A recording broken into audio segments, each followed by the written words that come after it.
अभी हम यहाँ पे बात करेंगे एनालॉग आउटपुट के बारे में कि आर्डिनो के साथ अगर एनालॉग आउटपुट कनेक्ट करना हो तो वो कैसे करेंगे। अभी यहाँ पे एनालॉग आउटपुट पे बात करने से पहले हम देखते हैं कि डिजिटल आउटपुट में किस तरीके से वर्क होता है। तो मैं यहाँ पे ग्राफ ड्रॉ कर रहा हूँ, यहाँ पे टाइम है और यहाँ पे है वोल्टेज। तो डिजिटल आउटपुट में हम क्या करते थे कि जो भी पिन पे हमने आउटपुट कनेक्ट किया है वहाँ पे हम सिर्फ हाई और लो का सिग्नल सेट करते थे कंट्रोलर में से।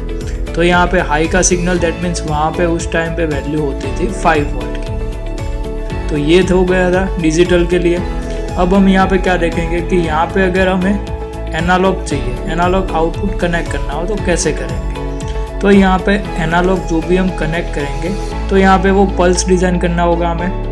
तो पल्स डिज़ाइन कैसे होगा, दैट मीन्स कि ये 5 वोल्ट है, उसमें से हम अगर ऐसा पल्स डिज़ाइन करते हैं यहाँ पे कि हाफ टाइम तक 5 वोल्ट वैल्यू और अनदर हाफ टाइम ये वैल्यू हम 0 कर देते हैं, तो इसका रिजल्टेंट हमें करीबन यहाँ पे that means half value output में हमें यहाँ पे मिलेगी और वो यहाँ पे हो जाएगी 2.5 वोल्ट। दैट मीन्स अगर यहाँ पे जैसे ये रेड मार्किंग में दिया गया है पल्स, इस तरह का पल्स अगर हम डिज़ाइन करते हैं या कोई भी आउटपुट पिन पे तो हमें रिजल्टेंट आउटपुट मिलता है यहाँ पे 2.5 वोल्ट। और आर्डिनो में ऐसे पल्स को बोला जाता है PWM, that means pulse width modulation. और यहाँ पे आप देख सकते हो कि जो भी यहाँ पे इनपुट आउटपुट पिन है, डिजिटल इनपुट आउटपुट पिन, वहाँ पे आपको ये कर्व साइन के कुछ आउटपुट दिख रहे होंगे। जैसे कि यहाँ पे पिन नंबर 3, 5, 6, 9, 10 और 11, ये 6 पिन के आगे आप ऐसे कर्व की साइन देख सकते हो।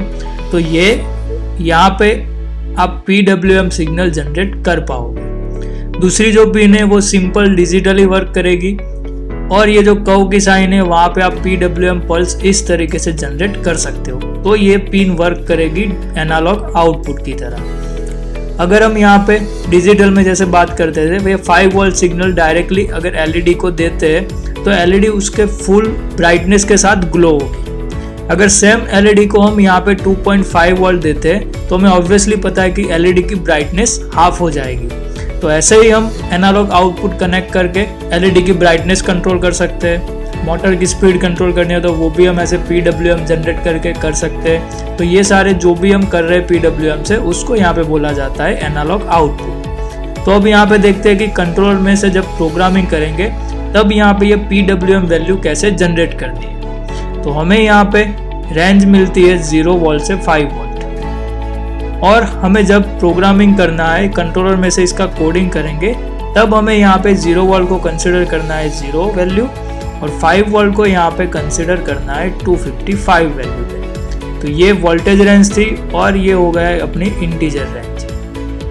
तो दैट मीन्स अगर 0 वोल्ट सिग्नल चाहिए हमें तो वहाँ पे 0 असाइन करना है ये पिन पे, और अगर हमें यहाँ पे 2.5 वोल्ट चाहिए तो हमें यहाँ पे इसकी हाफ वैल्यू यहाँ पे सेट करनी होगी। दैट मीन्स 0 वैल्यू पे LED का स्टेटस अगर हम देखें यहाँ पे तो वो ऑफ रहेगी। अगर हम वहाँ पे 255 करते हैं ये 6 पिन में से कोई भी पिन पे वैल्यू, तो हमें यहाँ पे उस टाइम पे LED की ब्राइटनेस फुल मिलेगी, LED ग्लो होगी ब्राइटर।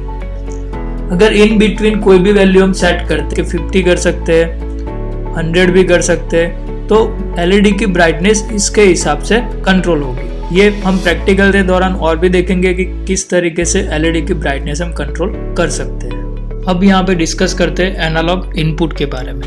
एनालॉग इनपुट डिवाइस में एक एग्जांपल लेते हैं हम यहाँ पे पोटेंशियोमीटर। तो पोटेंशियोमीटर क्या करेगा कि उसमें हम जो भी वोल्टेज देते हैं उसको वेरी करके हमें आउटपुट में वेरिएबल वोल्टेज की रेंज वो प्रोवाइड करता है। तो अगर हमें वो पोटेंशियोमीटर की वैल्यू यहाँ पे रीड करनी है ये कंट्रोलर के अंदर, तो वो कैसे रीड करेंगे, तो वो यहाँ पे हम देखते हैं एनालॉग इनपुट के अंदर। पोटेंशियोमीटर में 3 कनेक्टिंग पिन होती है। तो हमें क्या करना है, ये जो सबसे पहले ये 0 पिन, 1 पिन और 2nd पिन, और ये जो सेंटर पिन होती है वहां से हमें आउटपुट मिलता है पोटेंशियोमीटर की वैल्यू का। तो अब मैं यहाँ पे क्या करता हूँ कि ये जो वैल्यू है वो हमें मेजर करनी है पोटेंशियोमीटर के आउटपुट की, कि उसमें से कितने वोल्टेज आउटपुट में आ रहे हैं। तो यहाँ पे हमें ऑलरेडी पता है कि ये आर्डिनो यूनो के अंदर A0 से लेके A5 तक की total 6 analog input pin available है। तो अभी हम एग्जांपल के लिए ये मैं पोटेंशियोमीटर को कनेक्ट कर रहा हूँ ये A0 पिन के अंदर। तो सेम तरीके से आप कोई भी पिन में यहाँ पे कनेक्ट कर सकते हो। और यहाँ पे पोटेंशियोमीटर को सप्लाई देना है हमें 5 वोल्ट, तो ये मैं कनेक्ट कर रहा हूँ ये 5 वोल्ट के अंदर। और ये अगेन सेकंड टर्मिनल जाएगा यहाँ पे ग्राउंड के अंदर, तो मैं यहाँ पे कनेक्ट कर रहा हूँ ये ग्राउंड पिन के अंदर। तो ये पोटेंशियोमीटर का कनेक्शन हमने कर लिया कि पोटेंशियोमीटर में 5 वोल्ट अप्लाई किए और उसकी पोजीशन के हिसाब से यहाँ पे हमें मिलेगा आउटपुट सिग्नल, आउटपुट वोल्टेज। सबसे पहले एक बार यहाँ पे पोटेंशियोमीटर का इंटरनल स्ट्रक्चर में आपको दिखा देता हूँ कैसे होता है। तो पोटेंशियोमीटर में ऑब्वियसली एक वेरिएबल ही होता है यहाँ पे वेरिएक।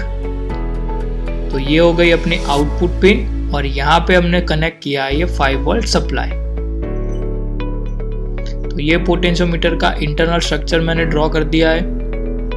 तो यहाँ पे ये कैसे वर्क करेगा वो अभी हम यहाँ पे देखते हैं। अब यहाँ पे एनालॉग इनपुट हम जो भी कनेक्ट करते हैं उसकी यहाँ पे आर्डिनो यूनो के अंदर रेंज होती है 0 वोल्ट से 5 वोल्ट तक की। तो ये हमें फिक्स रखना है 0 से 5 वोल्ट का ही एनालॉग इनपुट हम कनेक्ट यहाँ पे कर सकते हैं। अब यहाँ पे कंट्रोलर के इंटरनल स्ट्रक्चर में क्या होता है कि 0 से 5 वोल्ट को यहाँ पे कन्वर्ट किया जाता है 0 से लेके 1023 इंटीजर नंबर के अंदर। तो अब देखते हैं कि ये 1023 रेंज जो हमें मिली है तो वो कैसे आई। तो जैसे हमें पता है कि आर्डिनो के अंदर 10 बिट ADC दिया गया है। तो अगर हम इसको इंटीजर में कन्वर्ट करने जाएंगे 10 बिट को, तो हमें यहाँ पे मैक्सिमम वैल्यू मिलेगी 2�10 और ऐसे करके हमें ये रेंज मिलती है 0 से लेके 1023 तक की। इसलिए यहाँ पे ये रेंज डिवाइड होती है 1 से लेके 1023 में। जितने बिट का ADC होगा उसके हिसाब से आप ये वैल्यू की रेंज फाइंड कर सकते हो। तो हम यहाँ पे जो भी वोल्टेज देंगे 0 से लेके 5 वोल्ट के बीच में, उसके हिसाब से ये वैल्यू इंटरनली कंट्रोलर के अंदर वेरी होती रहेगी। तो अगर हम यहाँ पे पोटेंशियोमीटर की वैल्यू करते हैं 0, तो हमें यहाँ पे इंटरनल वैल्यू मिलेगी A0 पे 0। सेम अगर मैं यहाँ पे पोटेंशियोमीटर मैक्सिमम कर देता हूँ 5 वोल्ट रेंज पे, तो हमें यहाँ पे वैल्यू मिलेगी 1023। और इसके बिटवीन में कहीं पे भी वैल्यू रख रहा हूँ 2.5 वोल्ट, तो हमें उस टाइम पे यहाँ पे वैल्यू मिलेगी 511 और इसके बीच में जो होगा उसके हिसाब से यहाँ पे वैल्यू चेंज होती जाएगी। तो ये था एनालॉग इनपुट। और सेम तरीके से जैसे हमने ये पोटेंशियोमीटर कनेक्ट किया यहाँ पे, ऐसे कोई भी एनालॉग इनपुट हम यहाँ पे ये 6 पिन के ऊपर कहीं पे भी कनेक्ट कर सकते हैं। Hit the red subscribe button and the bell icon. You are the first to know when I upload anything new.